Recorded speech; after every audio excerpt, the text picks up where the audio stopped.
with all of that excitement out of the way, good morning. Why don't you introduce yourself while I work on getting my heart rate down? Fantastic.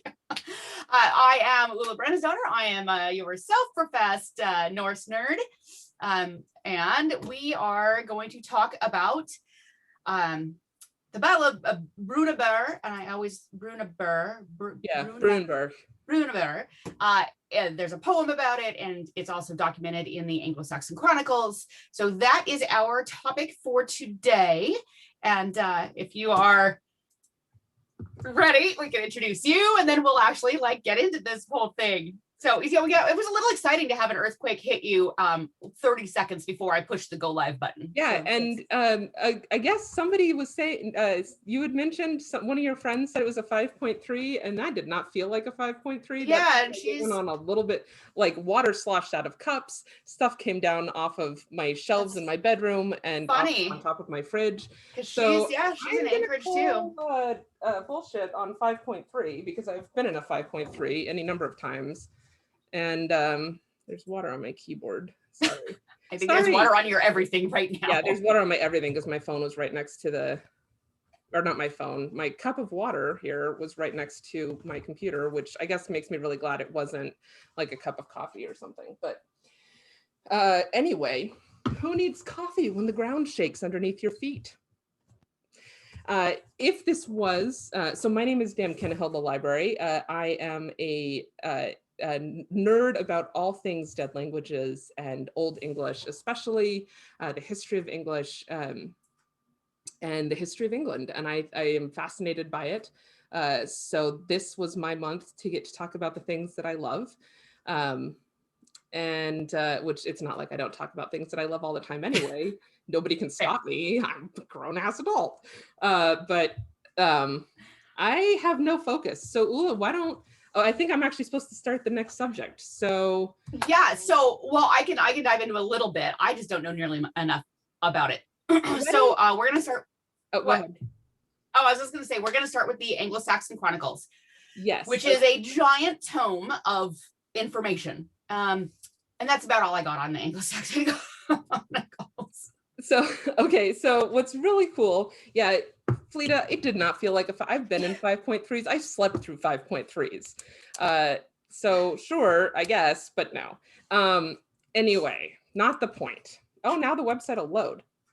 Yeah, it says 5, bullshit. Either that or the depth was really weird. Focus, Claire. The point of this show is not me talking about earthquakes. It is me talking about the Anglo-Saxon Chronicle. So you said big tome. It's actually multiple tomes. We have multiple editions of it that survive to us today. We have the A manuscript, B manuscript, C manuscript, D, E, F, and then there's one that's sometimes called G or A prime, kind of depending on which author you're talking about. They also have sort of given names. You've got the Winchester manuscript, which is A, Abingdon 1 and Abingdon 2, which are C and D, Worcester, which is E, Peterborough is E, Abingdon is B and C, Worcester is D, Canterbury is F, and Canterbury is cool because it appears it's a bilingual edition. So you have English and Latin in that one, and then Winchester, sometimes called the Winchester copy. The manuscripts are all different in their ways, and they all kind of descend from different, in different ways from each other, and they're sort of interrelated. We've talked about this a couple of times now when we talk about codicology and how manuscripts survive. I'm going to share my screen really quick because I've got this cool little diagram, which I did not make. It was done by Swanton, Michael Swanton, who is the author or translator and editor of a book called The Anglo-Saxon Chronicles, which is my primary source for today.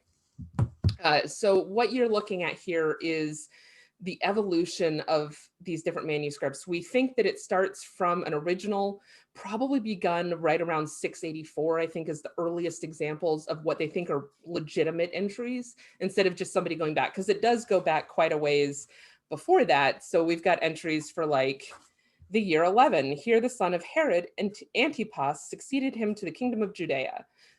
which clearly the chronicler at the time was probably not making the chronicle in 11 CE, because Old English didn't exist in 11 CE. So there's something to have a moment about. But we know we've got this original, from that, the earliest descendant is probably the A manuscript, and then that survives. You've got A2. A2 here is the other name for G, or A with a hash. And then you've got a northern version, which was probably copied out a little bit later, and it in turn provided the base for E, F, and D. F was also sort of influenced by A, and then you've got B and C kind of over on their own. Also provided source material for Asser's Life of Alfred and Athelwerd's Chronicle. So this is sort of the family tree of the different manuscripts that survived to us as copies of the Anglo-Saxon Chronicle. There may have been more once upon a time. These are the versions that survive today. So going back to my notes, like I said, they're all kind of different. And what's cool is that each of the different versions reflects tells us about the author and tells us about the place in which it was written, because they've all got their own little sort of quirks, right? And different, really a lot of the time you'll have different biases being reflected. Like we talk about something that I think I've talked about before, and I've certainly talked about before in other places, is when you're working with any kind of source for history, but especially primary sources, you really want to interrogate the source, right? You want to understand what is this author's biases, what are their motivations, what are they trying to do with this document? So we do the same thing with these chronicles, right? You really want to get kind of an idea of where this particular chronicle was written, because that can inform what it tells you about what you're reading, right? Like the truthfulness. And it's worth keeping in mind, these are all kind of propaganda documents anyway. So they're going to shine up certain people and downplay others. And a great example of that is in the year 1003. I've got two entries here. 1003, the first one comes from the Canterbury Bilingual Edition, which is currently kept in the British Library. If people want to look it up, it's manuscript Cotton Domitian AVIII, or you can just look up the Canterbury Bilingual Epitome. I love that name, just FYI. Good to know. We don't know roughly when this was copied down, but we know that the Chronicle F ends in 1058.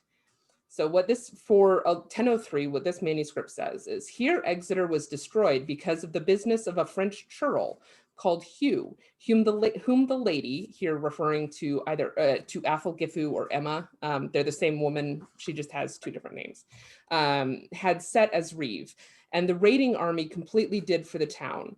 Then a great army was gathered, and then Ealdorman Alfrich, who should have led the army, but he pulled out his old tricks. As soon as they were so close at hand that each of them looked on the other, he then pretended to vomit and said that he was ill and thus betrayed the people. Then when Swain saw that they were not resolute, he led his raiding army into Wilton and burned down the settlement and went to Salisbury and from there back to the sea. So clearly, it was interesting really quickly is the use of the word churl here, which in modern day English has come down to us to be kind of like churlish behavior, is not classy behavior. It's not good behavior. Churl in Old English kind of has this original meaning of just like a non-noble person. But the translator, Swanton, makes the argument that in this case, churl may be a usage that is one of the earliest recorded usages of churl in a negative context. So, interesting. Right, which is interesting because we're still in the Anglo-Saxon period. We're still in the period in which Old English is the common language. Obviously, the majority of the population are going to be coming from this sort of churl class, but you know, okay. So Hugh is called a count in French chronicles. So he would, you know, you would assume he's a noble person, therefore he's not of the churl class. So they how are you both? Right, so he may be kind of talking down to him. And clearly Alfrich receives no love here, right? He can see the other army and then he pulls his usual tricks and pretends to vomit, which Who among us doesn't every so often? Wait, there's definitely been times where I've been on the battlefield and thought vomiting was more, more the course of action than going that way. Right. So the other version, so that's kind of the short one. And again, that's the one from the Canterbury Bilingual Edition. The Peterborough manuscript, which is also called the E manuscript, and is kept at the Bodleian Library in Oxford. Its shelf mark is MS Laud 636. They think it's probably initially copied out actually after the Norman invasion, so 1116 to 1121, which is pretty interesting because it is very definitely still in Old English, and may have replaced an earlier version lost in fire. So that's the probably reason for the late date. Here, Exeter was broken down through the French churl Hugh, whom the lady, again Athelgithu or Emma, had set as her reeve, and the raiding army completely did for the town and took a great war booty there. Then I can't type. Then a very great army was gathered from Wiltshire and from Hampshire, and were very resolutely going towards the raiding army. Then Ealdorman Athelrich, who should have led the army, but pulled out his old tricks as soon as they were so close at hand that each other looked on the other, and he pretended to be ill and began to retch so as to vomit, and said that he was taken ill, and thus deceived the people that he should have led. As the saying goes, when the commander weakens, then the whole raiding army is greatly hindered. Then when Sweyn saw that they were not resolute and all but dispersed, he led his raiding army into Wilton and raided and burned down the town, and then went to Salisbury, and from there back to the sea, traveled to where he knew his wave stallions, which in Old English is rendered Yve Hengestas, were. So, and I probably pronounced Hengestas, sure. Which I saved that word because I thought wave stallions, like that is It's a good name. That's a good kenning, right? It's like good kenning, talk yeah, about the absolutely. difference. And actually I'll have something later when we talk about the poem about kennings. But that's like, we've talked about the difference between an Old Norse kenning and an Old English kenning. That is a real nice version of the Old English kenning. It's just wave stallion. Sounds great. But so we can talk about a little bit of the differences here. In the F manuscript, the British Library version, it doesn't provide that saying that when the commander weakens, the whole army is greatly hindered. To me, that doesn't really feel like a saying at all. That's just an observation. It's just kind of a truth. It's fair enough. This one, in the Bodleian one, we've got that saying. We also have this focus on where the great army that is gathered, that's supposed to be led by Alfred, the coward, it is coming from, right? The F manuscript, the British Library one, just says that a great army was gathered. The E manuscript says that it's coming from Wiltshire and Hampshire specifically, and that they were very resolutely they were good men going out to do the thing. They traveled, they went somewhere to do this thing and to have this battle. Right, and that they were doing their right duty. Yes. They were just let down by Alfred. And so all of what follows isn't the men of Wiltshire and Hampshire's fault. It is Alfred's fault. Absolutely. Right. It's also interesting to note in both cases, there's a certain amount of blame that lies with Athelgithu or Emma. Emma is actually a really fascinating figure. There's a great book on her. It's like Emma, Emma, Lady of the Normans, or Emma, Queen of England. She is a Norman lady. She's an aunt, I believe, or great aunt to William the Conqueror. She was married to multiple kings of England, including Canute, who is the Danish invader in 1016, I want to say, and whose son would come back later, and her son as Harthacnut.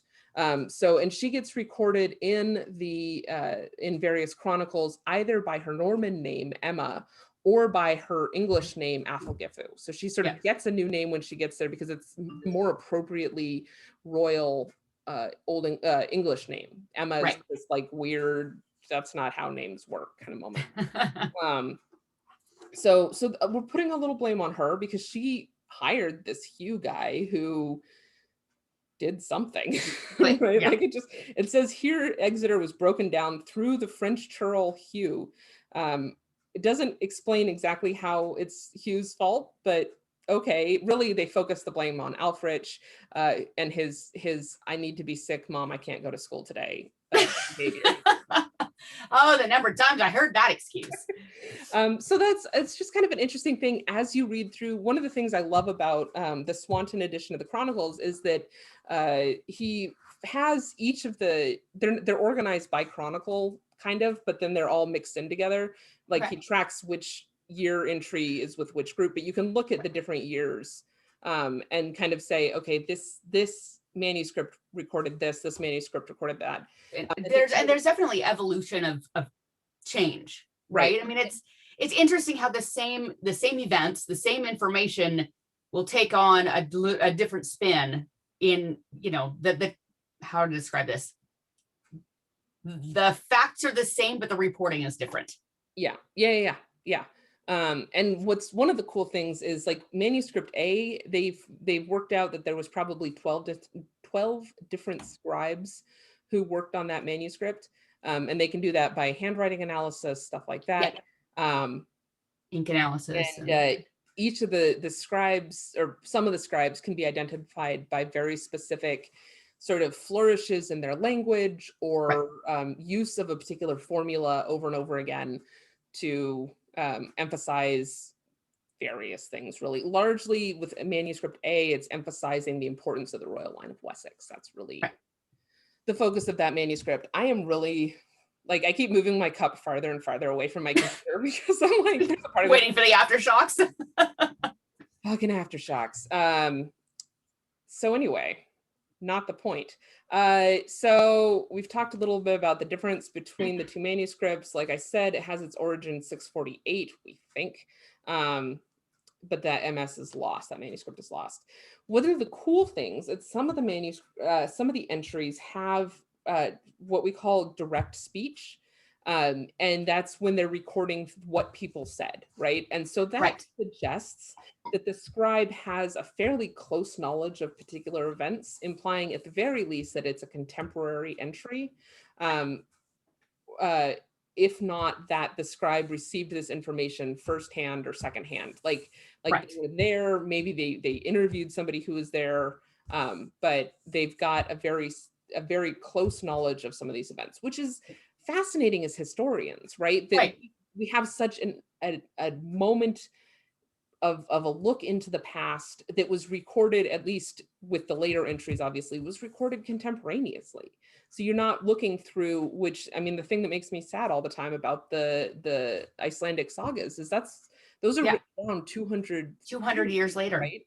And who knows what has changed and evolved through that and through the oral tradition, right? And just like you said in the beginning, think of this as propaganda and of supporting whoever the writer wants to support, or is being paid to support, or whatever.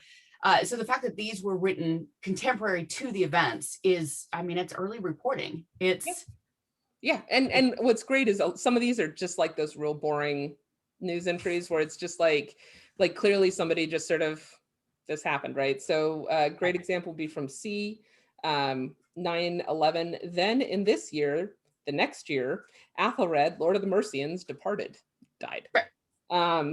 So it, and goodbye, right? Like, and that's the entire entry for the year 911,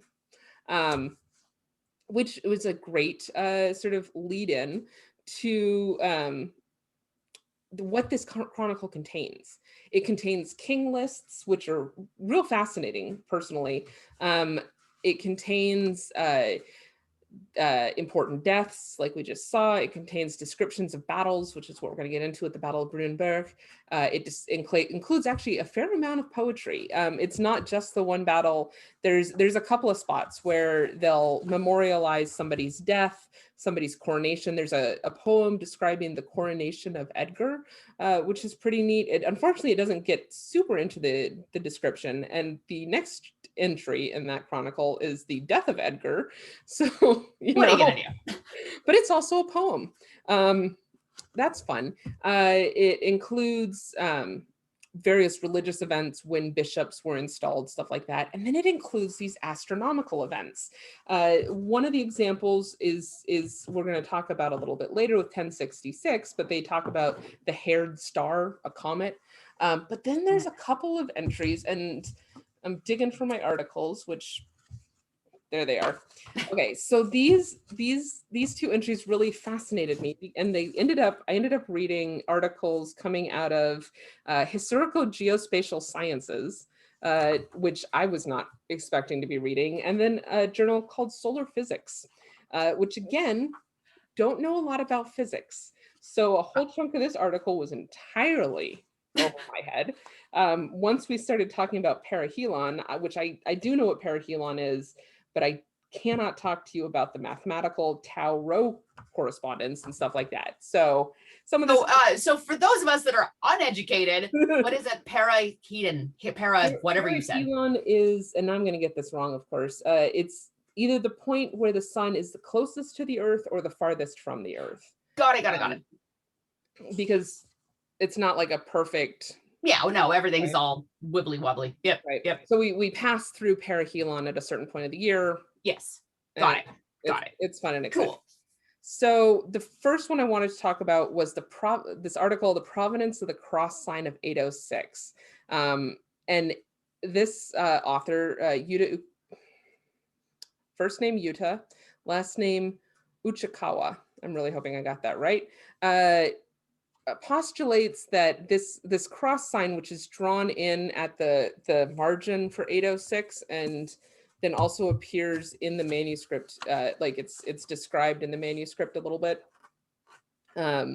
was a possible lunar halo over continental Europe, and probably wasn't actually visible in England, but they received reports of it from continental Europe and were very excited. Interesting. And the author gets into kind of comparing the different manuscript descriptions between the Old English manuscript, the figural descriptions between the Old English manuscript, and then these continental chronicles, and then gets into how lunar ice halos are produced, the necessary conditions to produce them, what they are, which is a white or prismatic ring of curvilinear shape in a sunlit or moonlit sky, which I ended up learning quite a lot about the sort of visual phenomenon that you see in Alaska in the winter, when you see these ice halos around the sun, less frequently around the moon, which this article does talk quite a lot about why it would be very exciting to see one around the moon. Right, because they are less because common. As I learned, the full moon is some 400,000 times fainter than the sun. Good to know when you're doing your research.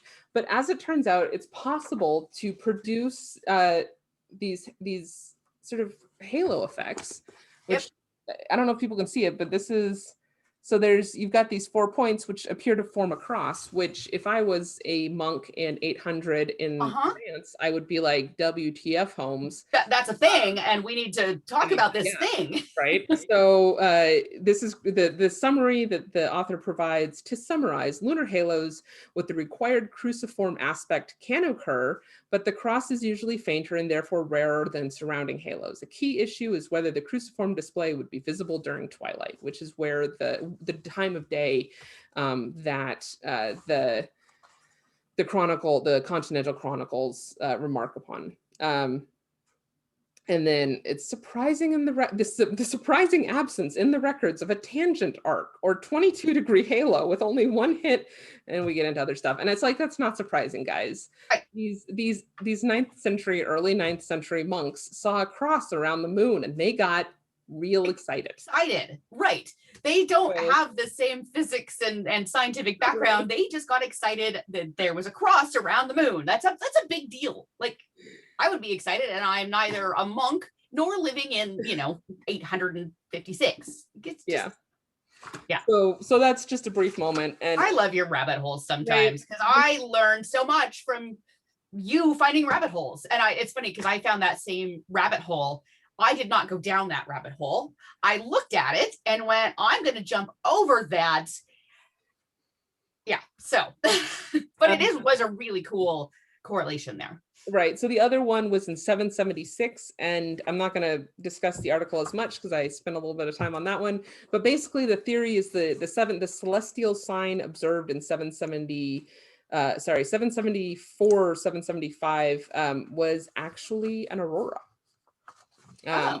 which we don't think about as being, okay, I don't think about it as being particularly unusual that you're going to see auroras every so often. I see them all the time behind your Zoom. Indeed, but it is less regular to find them a little bit further south. Right. So, anyway,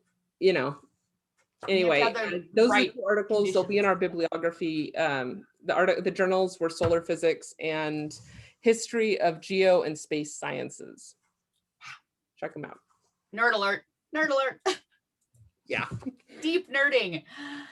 Like we didn't know where that was going to happen. I know. That was headed that way. All right. I skipped over one thing I did want to say. The Peterborough Chronicle, which is E, was the one that was kept up the latest.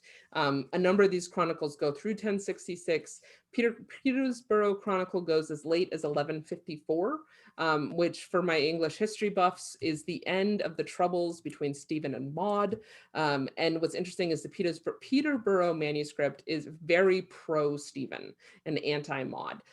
So if you think back, you've got Maud is Maud is the daughter of the king, maybe an Edward, I think. And he makes all of his barons swear that they'll support her when he dies because she's his only child. The minute he dies, she's been married off in the meantime to the Emperor of Germany, Holy Roman Emperor. And the minute that he dies, the barons are like, yeah, we're not going to do this girl thing. We're not doing that. We're going to take her cousin, Stephen, who got piles and has a real problem with the bathroom and will eventually possibly die on the toilet. It's a little unclear. And is also not really great at standing up for himself. And then Maud gets upset and promptly comes back from the Holy Roman Empire and is like, excuse you, you all this was mine. And they proceed to tear England apart for a few years until finally it's agreed that her son will inherit from Stephen, and that settles that. Sure it does. Nothing ever settles anything in the British monarchy. No. But let's move on to the poem. So the poem, the Battle of Brunaburh, I think I got it that time. It celebrates the English victory between the English and their allies against the combined armies of the Scots, Vikings, and Britons. It was written in 937 and is contemporary to the battle. Which is great. Again, it's the eye reporter, right? It's the scene reporter there, and it's found in multiple manuscripts, 4, 5. Yeah, it depends on which is confusing, but it depends on which author you're reading. Some authors argue that it appears in 5 out of 7. Some say 4 out of 6. Sure, guys, make your. I know, yeah, right. But there are multiple examples of this poem. It is potentially influenced by the Voluspa saga, written between 880 and 890, and then the Battle of Brunaburh poem influenced the poem Capture of 5 Boroughs, written in 942, which was also written contemporary.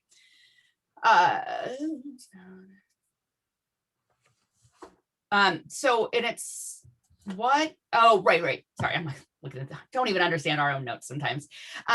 So it was also found in the A version of this manuscript. I don't remember which one the A one is. I have to go back. That's the Winchester. Yeah, not the West. This was my edition. The Capture of the 5 Boroughs poem that one is also found in the A manuscript of the Chronicle. Got it. It's like you've got the Battle of Brunaburh, you've got a basic 1-line entry, and then you've got the Capture of the 5 Boroughs. Okay, so thank you. That makes close to each other. Way more sense than what I was thinking. Sorry. No, it's okay. And the Battle of Malden in 991 was also memorialized in poem, as well as in the Anglo-Saxon Chronicle. So we have multiple instances of a known event that was documented in the Anglo-Saxon Chronicles and in manuscripts, as well as in prose and poetry. Yeah. So interestingly, Egil Skallagrimsson also tells of this battle and is presumed to have fought in it. So could the Battle of Brunaburh been written by Egil Skallagrimsson? Maybe, possibly. So there are definitely correlations between Egil's saga and the Anglo-Saxon Chronicles and the Battle of Brunaburh poem. And part of the reason that I think it's entirely possible that Egil wrote this, or at least influenced the way the poem was written.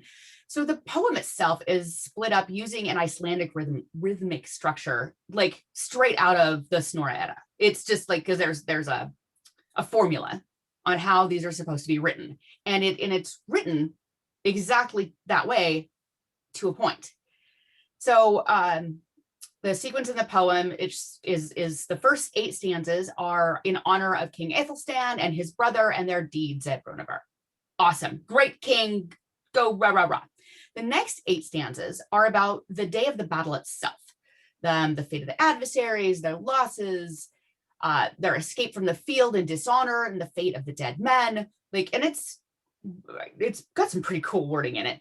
The 17th and 18th stanzas are kind of the final roundup, the closure of the battle, and more praise to the brothers. But that's where it stops. So a traditional drapa is 24 stanzas. So are we missing some? We might be missing 5 or 6 stanzas from this. There's a little debate on whether it's 5 or 6, because the final stanza that we do have could be broken up into 2. It's a little dicey. And actually looking at a picture of the manuscript, you can see that it's literally scraped out. There was something there and it's now gone. So what was there? Was it a full drapa of 24 stanzas? Was it something else? So if it had been a full drapa, the final stanzas that are missing would have likely praised King Aethelstan, but he died shortly after the battle, so you don't need to praise a dead man. So the text that was removed could have been in favor of the new younger ruler, who I didn't actually make notes on who that was. It was another Edmund. Was it an Edward? Nope, it's Edmund. Edmund, whatever. Edward, Edmund, they're all the same. So sorry to interrupt. Something that's worth noting is, so the entry for Battle of Brunaburh is 937, and the next entry is 941. So the other missing information could be those interstitial dates. So it could be poem bits, it could be 938 through 940. Right. There's just this gap that we don't know. And that's, and that is that because of a copying error? Is that, you missed a folio? Was it the folio was damaged and gone? I don't know. But looking at what I know of Egil's writing style, and as it's documented in the Snorri prose, it seems possible, especially if you look at this has been copied multiple times now, right? So was this originally written by Egil? I don't know. I kind of like to think that it is. I could see him writing an Old Norse version. This is a little too nice about the English. Right. And a little too angry at the Norse. There's a couple of points where the Norse are described as hairy. They're described as just sort of generally bad people, and they lose pretty they lose pretty big. Hacked, the hateful nation, severely hacked, right? So I can definitely see him writing something that in Old Norse, because I don't think we have any example of him writing in Old English. Exactly, we writing don't. Something in Old Norse that an English, because the languages aren't mutually comprehensible, but they get close. Right. That an English speaker could have heard and been like, that is some good, some quality writing there. Right. See, and that's what I wonder more, is if it was inspired by, lifted from. But you're right, there's no evidence of Egil writing anything in Old English, and there's no Yeah, and I hadn't. Yeah, the point that there it does the it's Brunaburh poem does denigrate the Norse a little bit. But it's also, like you note, it's got that very Norse meter. The meter and the formulaic, like straight out of the book, Right. It's also got some really, like we've talked today about the difference between Old Norse and Old English kennings, right? So a great example of the Old Norse kennings is that one that will never leave my head anymore, Tongl Rondum Tongla, the destroyer of the moon-shaped things on the ship's prow, right? Yep. Like the whole thing works out to warrior, but you've got this internal bit about the moon-shaped ornaments of the ship's prow. What's a moon-shaped ornament on a ship's prow? It's a shield, so it's the destroyer of the shields. The destroyer of the shields is a warrior, right? We've got in the fifth line, we've got this really great, very sort of Norse feeling kenning, which I'm trying to find the Old English versions, the Old English version. Bordwell Klufan, Heowan, Heatholinda, Hamora Lafan, Afaran Eadwerdes, Swahim Yaathala was on, I hate CN, Kneomagum, that he at Kampa oft with Lafra Jehuana Land Ealgodan Hord und Hamas. So that's a whole sentence, but the whole sentence reads is they split the shield wall, cut down the lime shields with the remnants of hammers.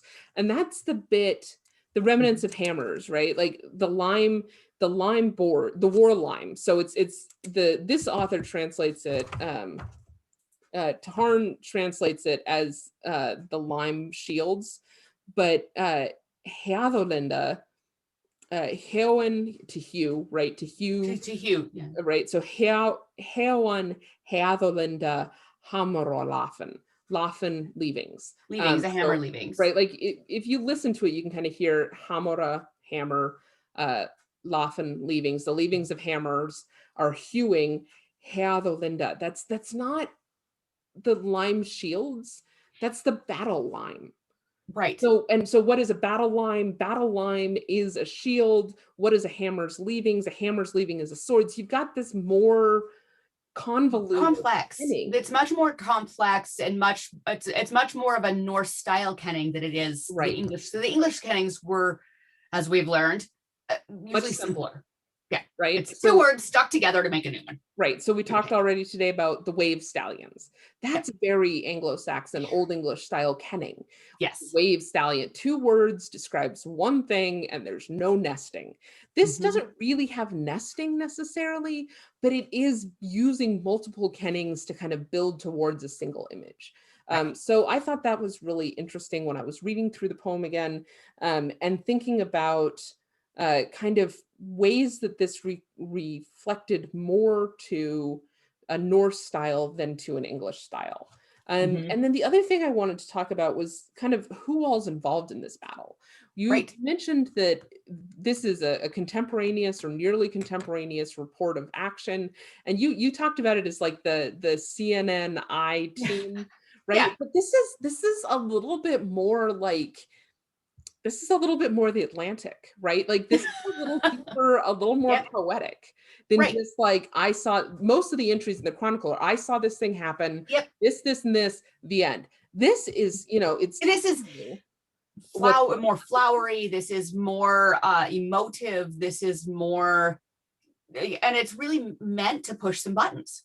Right. And it really, so we've got Edward's offspring, which is Athelstan, and his son, his brother, Edmund.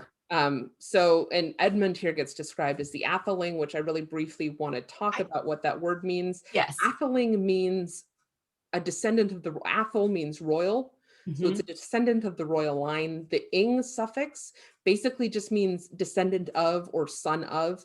I'm actually kind of working on some research. So, because he wouldn't be, I'm assuming he's a second son or further down the list, right? So he's he is of royal lineage, but not really royal himself. Is that kind of where we're headed he there? is royal. Okay. And in order to become king, so in early medieval English society, they did not necessarily practice primogeniture, especially early on. Eventually, it kind of works out to primogeniture, but you had to theoretically be elected king at the Witan.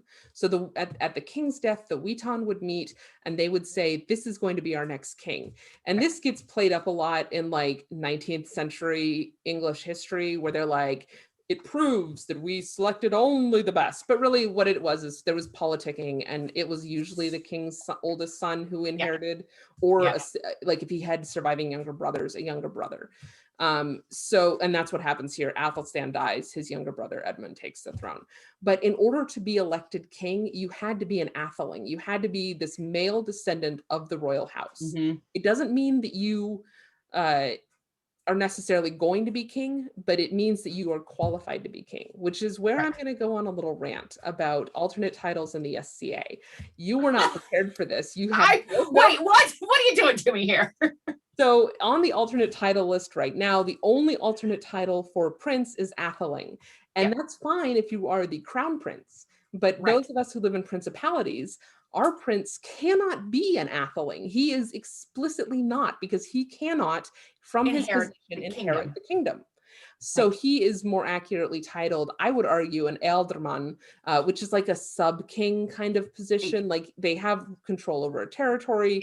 Bigger than a chieftain, but So it's an administrative title that holds territory, but also probably answers to a king. So anyway, so we've got Athelstan and Edmund. We get introduced to them. Athelstan is immediately described as a ring giver, because we all know that the best lords are ring givers. They have to be. That's their job. And that they both, have this lifelong glory from the work that they did around Brunaburh, cleaving the shield wall, hacking the war line with hammers' leavings.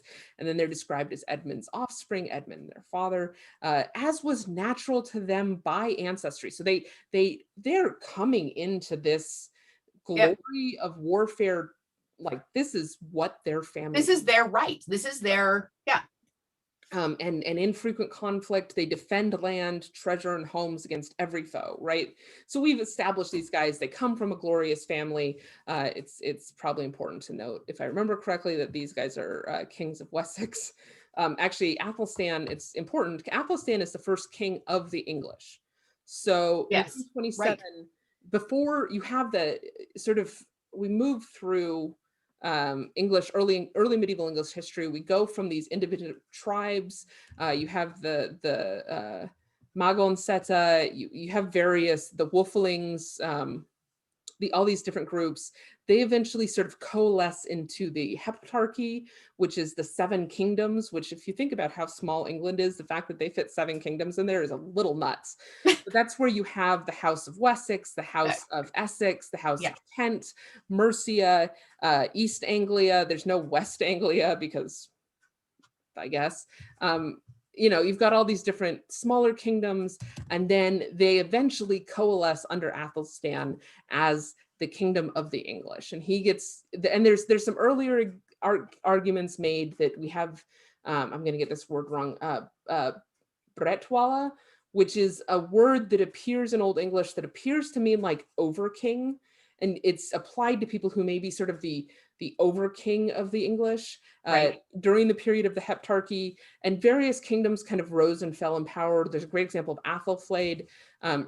When she marries, she eventually becomes what's called the Lady of the Mercians, because there's no good word for queen in the English. Early medieval England had a problem with female rulers. They did not like them very much. Not so much.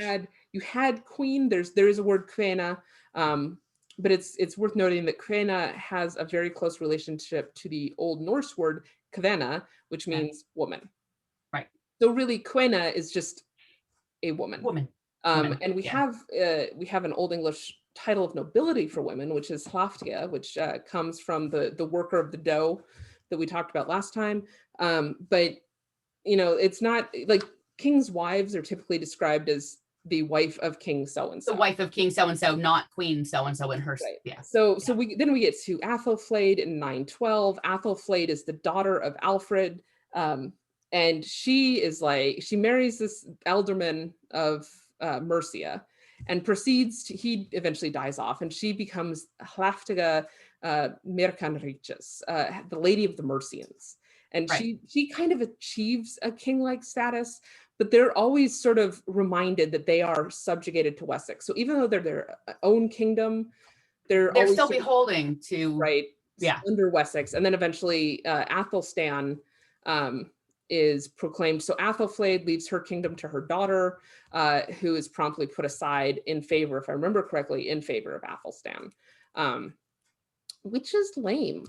Athelstan is coming from Wessex. He's a king of Wessex. He takes over the kingdom of Mercia, and then very rapidly after that has consolidated power and becomes king of the English. And so I don't remember what the point of that was, but I don't know where you were going there.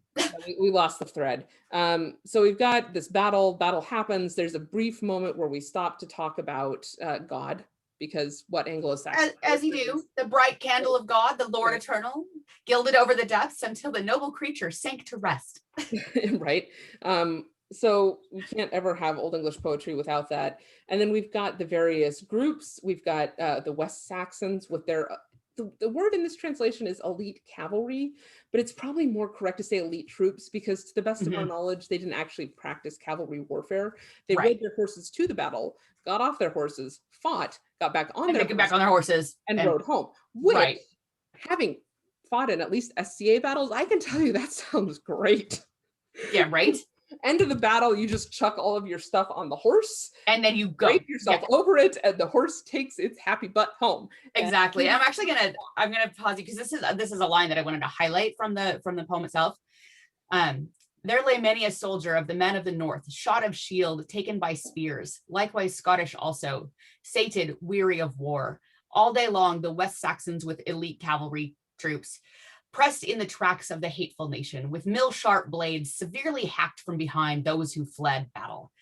So that is definitely a much more, that's one of the, we were talking about the emotive writing style, right? It wasn't just, a lot of people died, they were even, stabbed in the back, but it's very emotive style. I just love the mill-sharp blades severely hacked from behind those who fled battle. And I'm seriously, those cowards. I'm a little sad that you stopped there, because the next line is also phenomenal. The Mercians refused hard hand play to none of the heroes, whom with Olaf over mingling waves, doomed in fight, sought out land in the bosom of a ship. Right? Like, I know. The mingling of waves, the bosom of the ship. Like, this is good stuff. We could just read the whole damn thing. It is really amazing. Really good. But Olaf here, for the curious, is Olaf Guthfrithson, King of Dublin. So he has come over from Dublin looking to cause trouble. It does not work. And so he has to go back. Dublin, and traveling over the seas to Dublin or from Dublin never really works out super well for the Norse, just as an FYI. Really doesn't. They go over the sea to capture Dublin and discover that didn't come out quite, the way they had planned. But the Battle of Clontarf, if I'm remembering correctly, I may be remembering the Battle of Clontarf backwards. Yeah, wait, I'm like, I don't... Did they win or lose at Clontarf? I don't know. Because Sigurd the Jarl, so Sigurd comes from the Orkney Isles Okay, Sigurd the Jarl of the Orkney Isles has drawn to his banner a Viking band. I think he loses. So I think Sigurd, the only reason that I can remember this battle, by the way, is the song Raven Banner, which is factually largely correct. And I won't subject people to any more of my singing, but anyway, Dublin. So yeah, like eventually they capture it. They set up a Norse kingdom there, but they do. There's a little heartburn, right? You've got it's rough going. Yeah. So we've also the other king that we've got Athelstan the king, Olaf the king, and then we have Constantine, who is king of the Scots, with the Constantine is just a fantastic name. And he's described as aged. Dominique, this song is titled Raven Banner, and I will send you a link. I'll respond to your comment with a link once we're done. So Constantine comes down from Scotland. He's allied with the Scandinavians. His son actually dies in the battle, so eventually he goes off home. They're also likewise the aged Constantine came north to his kin by flight. The hoary man of war had no cause to exult in the clash of blades. He was shorn of his kinsmen, deprived of friends on the meeting place of peoples, cut off in strife, and left his son on the place of slaughter, mangled by wounds, young in battle. So, like he. Right, and then but I just have to keep going. So the gray-haired warrior, old crafty one, had no cause to boast in that clash of blades. No more had Olaf cause to laugh with the remnants of their raiding army that they were better in the works of war on the battlefield, in the conflict of standards, in the meeting of spears, the mixing of weapons, the encounter of men, when they played against Edward's sons on the field of slaughter. Like, dude, it's some good stuff. Really? Right? Thorfinn was telling a story on Between Two Peers. When is he not telling a story? On Between Two Peers a couple times ago about it was on the toasts following the last Crapode tourney. He was talking about how the Crapode got its start at His Grace Obadiah's house. Obadiah would invite all his squires over, and they would read poetry to each other and play chess. And this, like, first off, that sounds like my kind of a good time, but right, mine too. And apparently it always ended in wrestling and somebody destroying a couch. I'm less likely to do that, but whatever, not the point. The point, I got you on that one. The reading the poetry and the playing of the chess, right? Like, this is the kind of poetry, like if somebody wants to just stand there and read this poem to me, this is why, by the way, I listen to audiobooks all the time, wants to read this poem to me, and then, like, I can maybe not play chess because I'm terrible at it, but right? I mean, this is the sort of thing I actually don't enjoy a lot of poetry. I will admit that that's just not my thing. I like sagas because they're not really poetry to me. I mean, they're, and I like some drapas. But poetry and like rhyming couplets and shit like that, I don't get. But this is it's so amazingly well written. I really do just want to like read the whole damn thing again. Well, I'm going to read the last paragraph, or the last chunk, just because I can. Actually, no. Why don't you read the one starting with the Normans, the Northmen, and then I will read it starting with the Left Behind. Got it. All right. The Northmen, bloody survivors of darts, disgraced in spirit, departed in Dingsmere, in nailed boats over deep water, to seek out Dublin and their own land again. Likewise, the brothers, both together, King and Elfing, exalted in war, sought Kith, the land of Wessex. They left behind to divide the corpses, to enjoy the carrion, the dusky-coated, horny-beaked raven, and the gray-coated eagle, white-rumped, greedy warhawk, and the wolf, gray beast in the forest. Never yet in this island was there greater slaughter of the people felled by the sword's edge. Before this, as books tell us, old authorities, since the Angles and the Saxons came here from the east, sought out Britain over the broad ocean. Warriors eager for fame, proud warsmiths overcame the Welsh, seized the country. So I like that bit about the raven and the eagle and the wolf and the... Right, like that is very Norse imagery, right? Very like, Norse. We think about the animals of Odin, the ravens and the wolves, but they're also broadly associated as carrion eaters and as creatures seen after the battle on the field. Absolutely, but just the way, I mean, it's so descriptive though. The horny-beaked black raven, the gray-coated eagle, white-rumped greedy warhawk, the wolf, gray beast in the forest is just so... I just want to know what those are. Those like kennings? Are they? No, these are they're just descriptives. I like that I pulled out my I'm gonna go look at that. Oh, I have this all marked up and everything. Hey, look at you. Well, I think it means that I read it at one point. Latin him behinden, hrau brutian, slauwig paden thona swerten hrafen. Hurnidneban und dann Hasawanpaten, Ehrenaften Huit, Assesbrüchen, Gradinger Guthhafok und That Grega Deor, Wolf und Welde.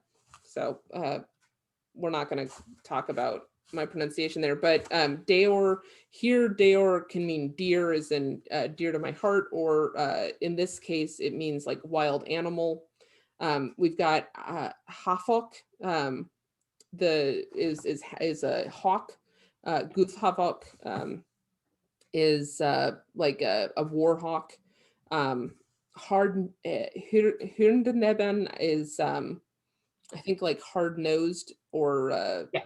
hard-beaked. Right. So it is just descriptive. They're not kennings. Graga. So on that Graga Deor, and that gray beast. Yeah. Wolf on Welde, the wolf in the wood. With the wolf in the woods. Yeah. So, you know, just this really nice, somebody else should, if people want to hear a much better version of that, somebody reading that poem, there's a really great website called Anglo-Saxon Aloud. Go listen to that guy reading it, much better than my halting pronunciation. Right. So yeah, this poem, I think we've covered the poem. We're kind of on time. But I know you wanted to talk about the 1066 entries. Yes, so there are multiple entries for 1066, and I've pulled a couple of them, and it's, you know, like we've been talking about, we've got some of these are much more descriptive, kind of the Atlantic version. Some of these are much more CNN iReporter. Right. So I'm going to read you one. The first one is from, I'm going to read you two entries.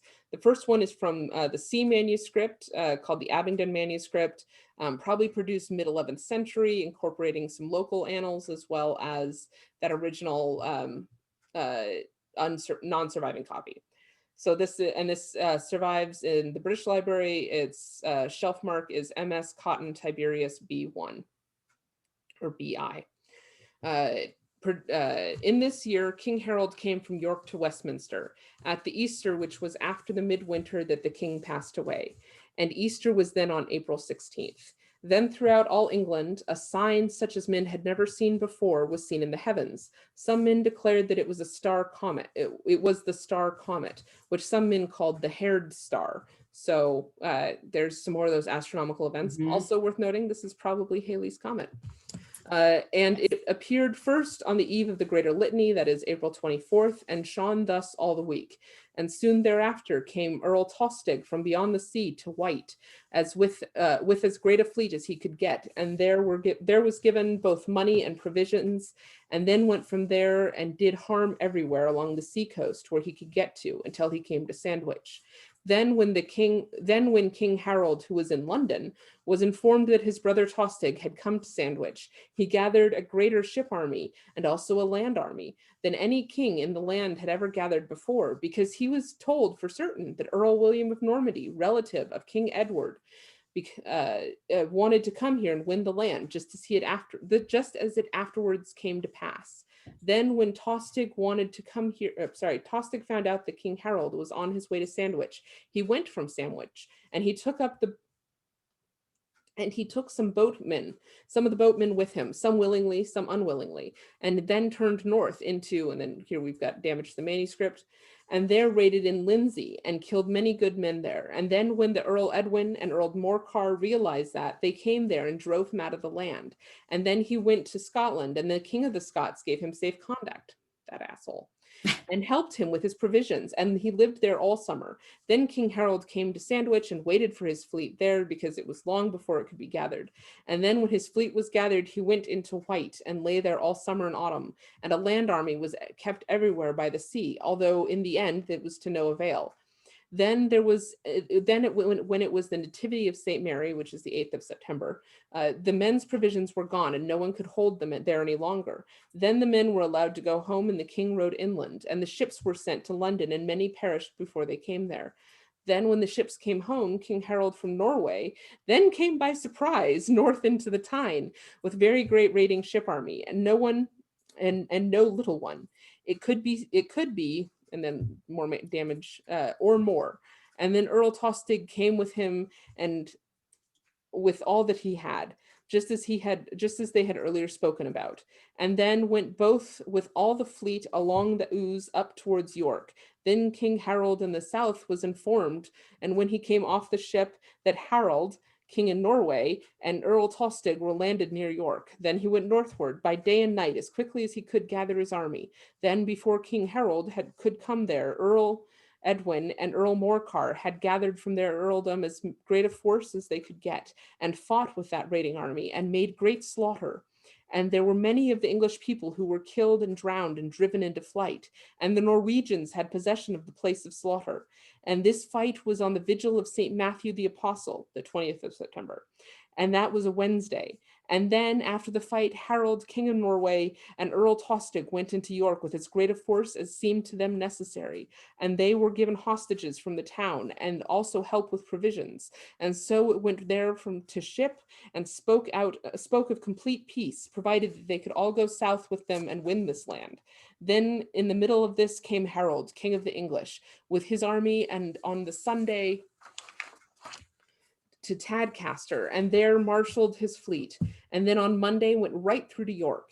And Harold, king in Norway, and Earl Tostig and their division had gone from the ship beyond York to Stamford Bridge, because it had seemed promised to them for certain hostages would be brought to meet them there from the whole shire. Then Harold, king of the English, came upon them at the bridge by surprise, and there they joined battle, and were fighting very long in the day. And then Harold, king in Norway, was killed, and Earl Tostig and countless people with them, both of the Northmen and the English. And then the Northmen fled from the English. There was one of great, there was one of something victory. Oh, I skipped a line. There was one of the Norwegians who withstood the English people so that they could not cross the bridge nor gain victory. Then one Englishman shot with an arrow, but it was all to no avail. And then another came under the bridge and stabbed him through under his mailcoat. Then Harold, king of the English, came over the bridge and his army with him, and they made great slaughter, both of the Norwegians and the Flemings, who apparently have been here the whole time. And Harold, well, we haven't talked about them yet, but all right. Harold let the king's son, who was called the Elegant, go home to Norway with all his ships. So problematically, that's where that year ends.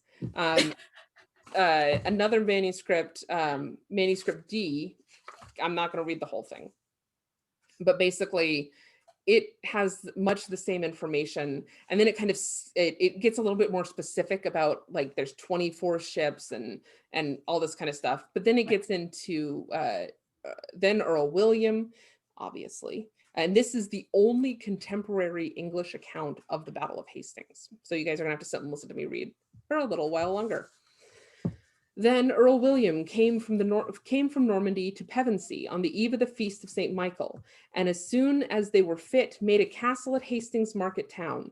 Then this became known to King Harold, and he gathered a great raiding army, having just, by the way, just finished up with Harold. I hate that they have the same name; it's always confusing. Right. Up at Stamford Bridge, and he came against them at the Grey Apple Tree, and William came upon them by surprise before his people were marshaled.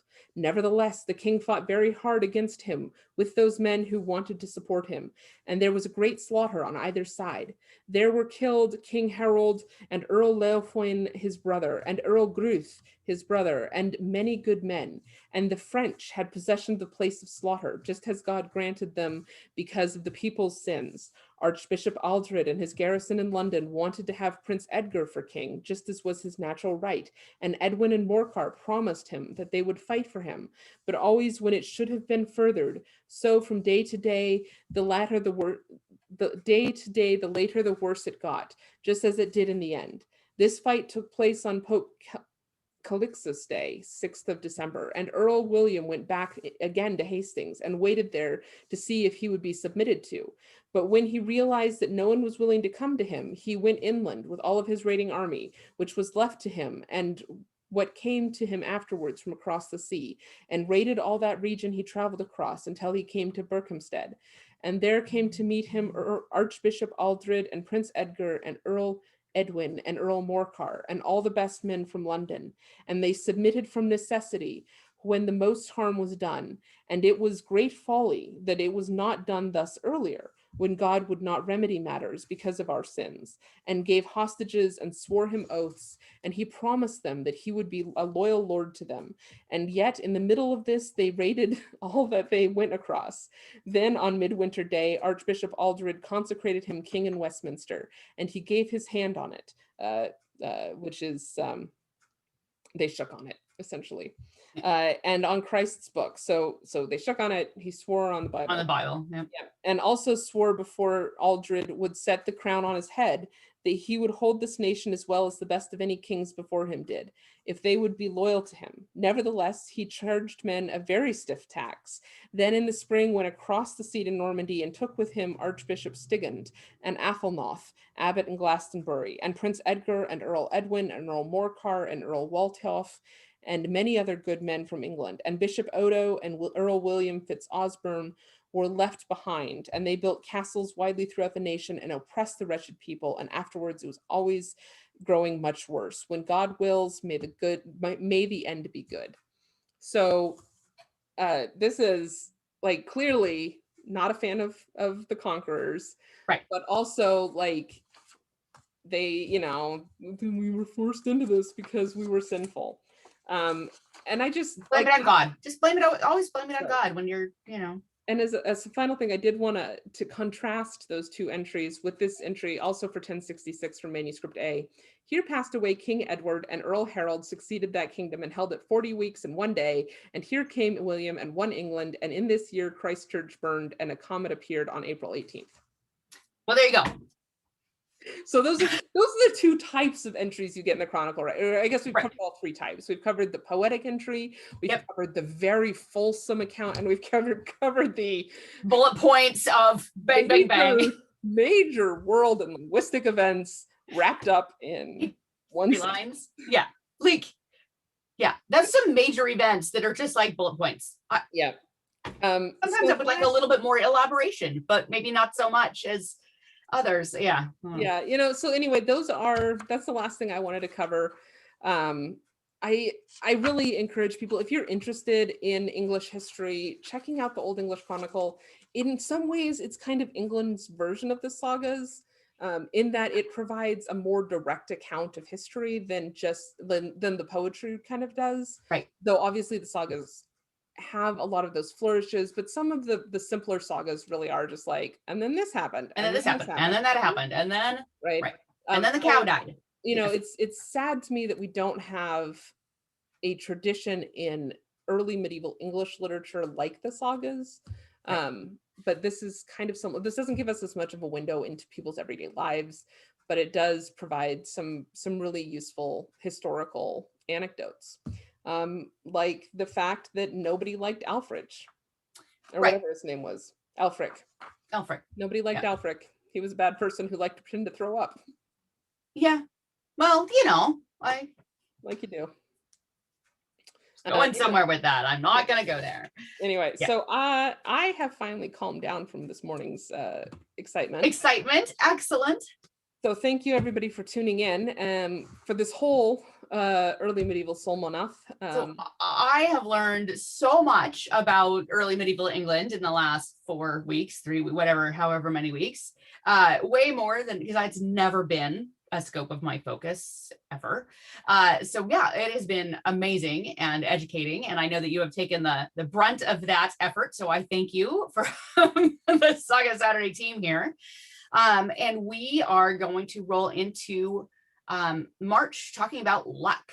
So lucky March. Next week, we are going to talk about just some of the basics, what the contrasts between modern concepts of luck and the Norse concepts of luck, which were actually pretty different.